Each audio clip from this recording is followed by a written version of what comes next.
भिवंडीमधल्या 4 मजली इमारतीचा भाग कोसळला। 4 ते 5 जण ढिगाऱ्याखाली अडकल्याची माहिती। युद्ध पातळीवर बचाव कार्य सुरू।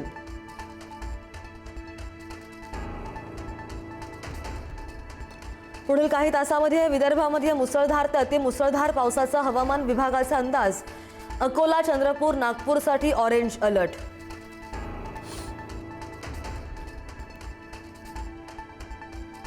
अमरावतीच्या नांदगाव खंडेश्वर तालुक्यामध्ये ढगफुटी सदृश्य पाऊस। 100 लोकांना सुरक्षित स्थळी हलवलं।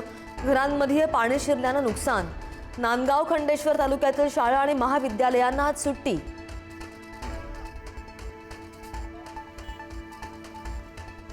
धुळे जिल्ह्यामध्ये अतिवृष्टीची शक्यता, तर यवतमाळ जिल्ह्याला रेड अलर्ट। अतिवृष्टीसह मुसळधार पावसाचा इशारा। यवतमाळमधील सर्व शाळा आणि महाविद्यालयांना सुट्टी जाहीर। नागरिकांना सुद्धा सतर्कतेचं आवाहन।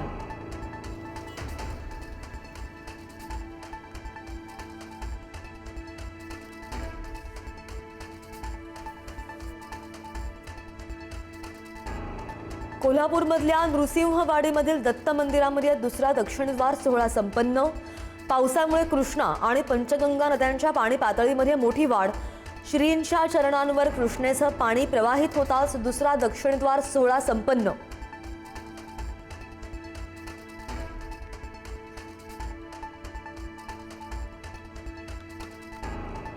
महाराष्ट्रातील मुसळधार पावसामुळे बेळगावातील घटप्रभा नदी दुथडी भरून वाहतीये। 171 फूट उंचीवरून कोसळणारा गोकाकचा ऐतिहासिक धबधबा सुद्धा प्रवाहित।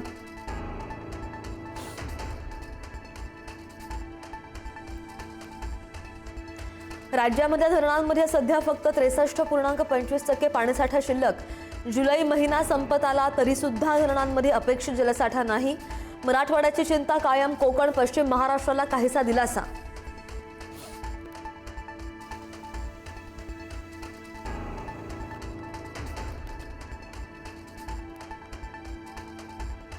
पंतप्रधान नरेंद्र मोदींचा विद्यार्थ्यांसाठी नवा व्हिडिओ संदेश।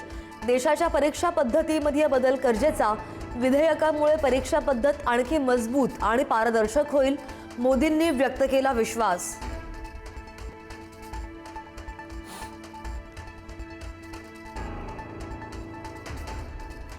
मोदींनी स्वतःची खुर्ची वाचवण्यासाठी धर्मेंद्र प्रधान यांचा राजीनामा घेतला। काँग्रेस अध्यक्ष मल्लिकार्जुन खरगेंची टीका, तर आंदोलकांवर गोळीबाराप्रकरणी शहांचा राजीनामा घेण्याची मागणी होती।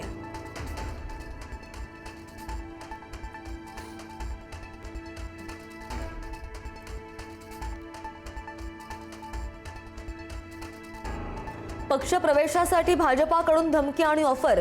सीजेपीचे संस्थापक अभिजित दिपकेंचा आरोप, तर धमकी कुणी दिली याचं नाव सांगा, अन्यथा बदनामी थांबवा। बावनकुळेंचं आव्हान।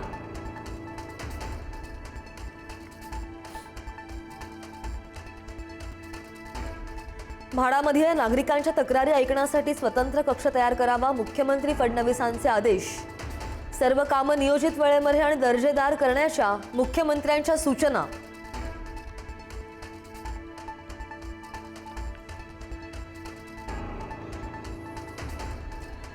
एफडीएची राज्यामध्ये 2 दिवसात 22 ठिकाणी धाड। सुमारे 1,03,04,000 अन्नसाठा जप्त। 2,862 लिटर दूध, 373 किलो दुग्धजन्य पदार्थही जप्त।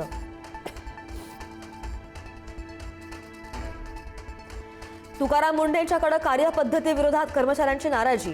प्रयोगशाळेतील 29 कर्मचाऱ्यांचं मंत्री झिरवाळ यांना पत्र।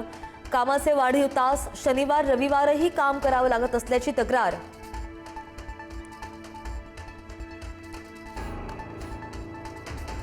कोल्हापूरमध्ये अवैध गर्भपात करणाऱ्या डॉक्टर्सचा पर्दाफाश।